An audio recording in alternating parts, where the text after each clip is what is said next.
بسم اللہ الرحمن الرحیم۔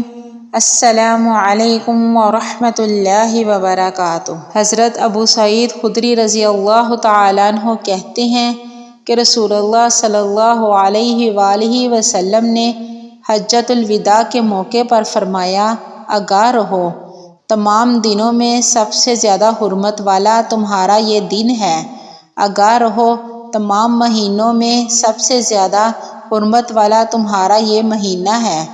آگاہ رہو، شہروں میں سب سے زیادہ حرمت والا تمہارا یہ شہر ہے۔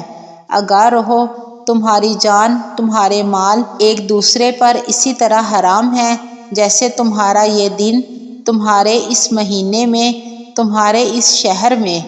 آگاہ رہو، کیا میں نے تمہیں اللہ کا پیغام نہیں پہنچا دیا؟ لوگوں نے عرض کیا، ہاں، آپ نے پہنچا دیا۔